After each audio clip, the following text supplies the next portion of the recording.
Hello, Russian learners! I'm Anastasia, and you are watching another Love Grammatory episode at Arus Pro channel. Where? Just one simple question in English. What about Russian? We have two words, где and куда. So what's the difference? Let's find out in our classroom.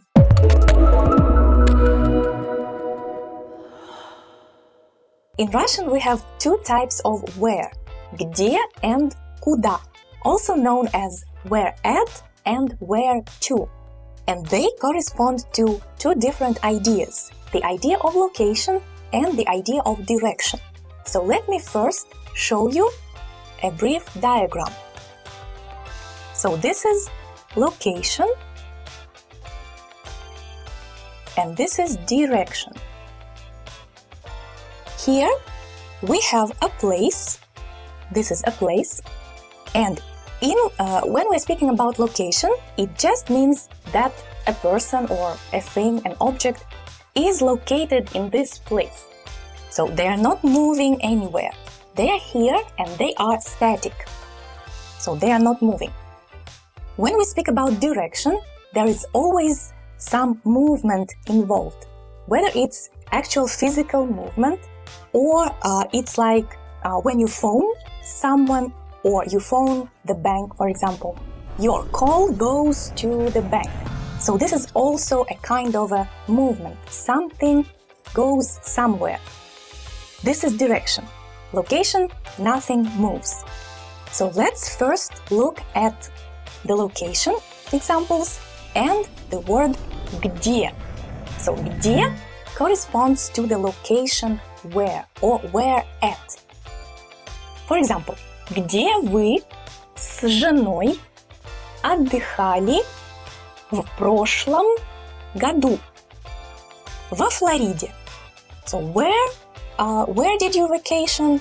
In Florida. Где? Во Флориде. You were not moving out of Florida, right? You were staying within the borders of this state. So this is location. Number 2. Солнышко, где ты была? Извини, не слышала телефон. Была на кухне. So where have you been? Where were you? I was located in the kitchen. I was there within the boundaries of the kitchen. I didn't move out of the kitchen. Где будем ужинать сегодня? Давай в ресторане. Я не успела ничего приготовить. So again, где corresponds to в ресторане. You can see this image when a husband and a wife, they are sitting in a restaurant, they are not moving out of the restaurant, they are having dinner there.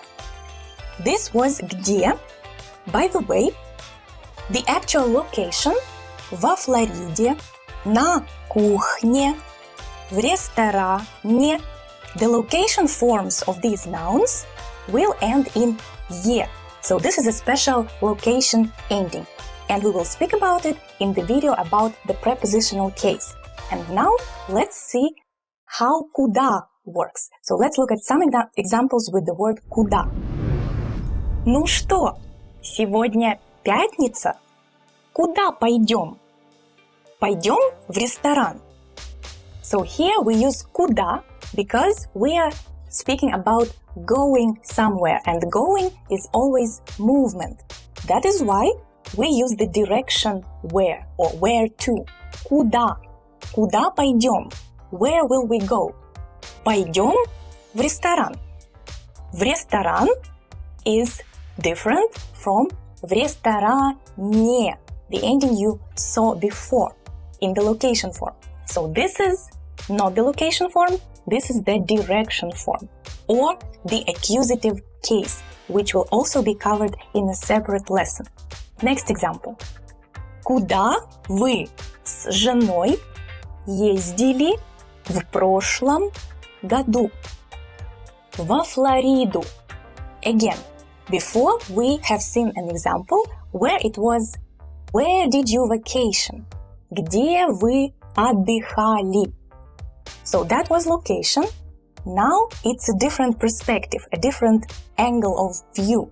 Now we're asking, where did you go? Again, using the verb of motion. These are called verbs of motion, to go. That is why we use the direction form of where, куда. And in the answer, the form of the noun will also have a special direction ending. Again, it's accusative case, a topic for another discussion. Now, let's look at these two sentences.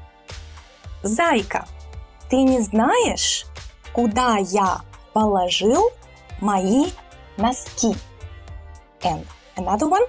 Зайка, ты не знаешь, где мои носки? A husband might ask his wife. Even though these two sentences are identical in meaning, they are different in perspective, in your point of view. So in the first example, we use куда because we use the verb to put. And when you put something somewhere, it's like movement, right?